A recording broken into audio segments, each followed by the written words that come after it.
বিসমিল্লাহির রহমানির রহিম। বিজয় দিবস বাংলাদেশের বিশেষ দিন হিসেবে রাষ্ট্রীয়ভাবে দেশের সর্বত্র পালন করা হয়।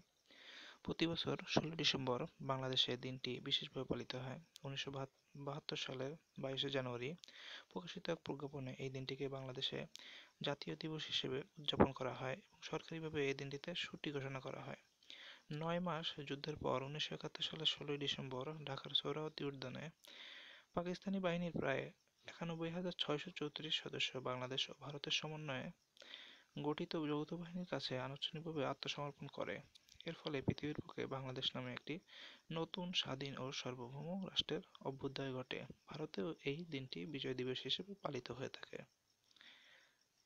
বিজয় দিবস বিজয় দিবসের কুচকাওয়াজের একটা ছবি দেওয়া আছে।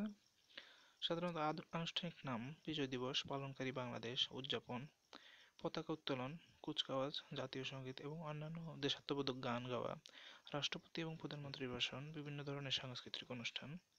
তারিখ ১৬ ডিসেম্বর। সংগঠন বার্ষিক। এ উপলক্ষে প্রতি বছর বাংলাদেশে দিবসটি যথাযথভাবে এবং বিপুল উৎসাহ উদ্দীপনার সাথে পালিত হয়। ১৬ ডিসেম্বর ভোরে ৩১ বার তোপধ্বনির মাধ্যমে দিবসটির সূচনা ঘটে। জাতীয় প্যারেড স্কোয়ার অনুষ্ঠিত সম্মিলিত সামরিক কুচকাওয়াজে বাংলাদেশ সেনাবাহিনী, বাংলাদেশ নৌবাহিনী এবং বাংলাদেশ বিমান বাহিনীর সদস্যরা যোগ দেন। কুচকাওয়াজের অংশ হিসেবে সালাম গ্রহণ করেন দেশটির প্রধান রাষ্ট্রপতি কিংবা প্রধানমন্ত্রী। এই কুচকাওয়াজ দেখার জন্য প্রচুর সংখ্যক মানুষ জড়ো হয়। বাংলাদেশের স্বাধীনতা যুদ্ধে যারা নিহত হয়েছেন তাদের প্রতি শ্রদ্ধা নিবেদনের অংশ হিসেবে ঢাকার সাভারে অবস্থিত জাতীয় স্মৃতিসৌধ রাষ্ট্রপতি, প্রধানমন্ত্রী, বিরোধী দলীয় নেতাকর্মী, বিভিন্ন সামাজিক ও সাংস্কৃতিক সংগঠন সহ সর্বস্তরের মানুষ পুষ্পস্তবক অর্পণ করে থাকেন। পাক বাহিনীর আত্মসমর্পণ। সাধারণত পাক বাহিনীর আত্মসমর্পণের মাধ্যমে আমাদের বাংলাদেশের স্বাধীনতা অর্জিত হয়, যার কারণে ১৬ ডিসেম্বর বাংলাদেশের স্বাধীনতা দিবস পালন করা হয়।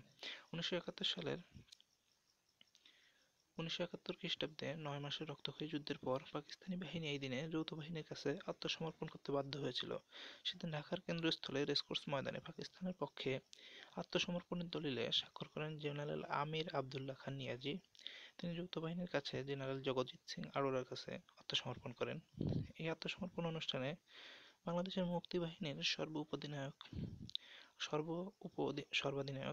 ও deputy chief of staff group captain Abdul Karim Khandakar উপস্থিত ছিলেন, তবে মুক্তিযুদ্ধের সর্বাধিনায়ক জেনারেল ওসমানী উপস্থিত ছিলেন না।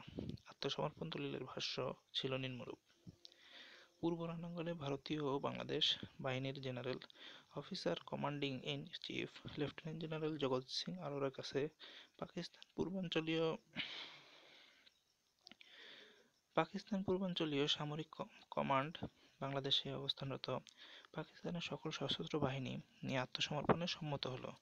পাকিস্তানের সেনা, নৌ ও বিমান বাহিনী সহ সব আধা সামরিক ও বেসামরিক সশস্ত্র বাহিনীর ক্ষেত্রে এই আত্মসমর্পণ প্রযোজ্য হবে। এই বাহিনীগুলো যে যেখানে আছে সেখান থেকে লেফটেন্যান্ট জেনারেল জগজিৎ সিং আরোরার কর্তৃত্বাধীন নিয়মিত সবচেয়ে নিকটস্থ সেনাদের কাছে আত্মসমর্পণ ও অস্ত্র সমর্পণ ও আত্মসমর্পণ করবে। ধন্যবাদ।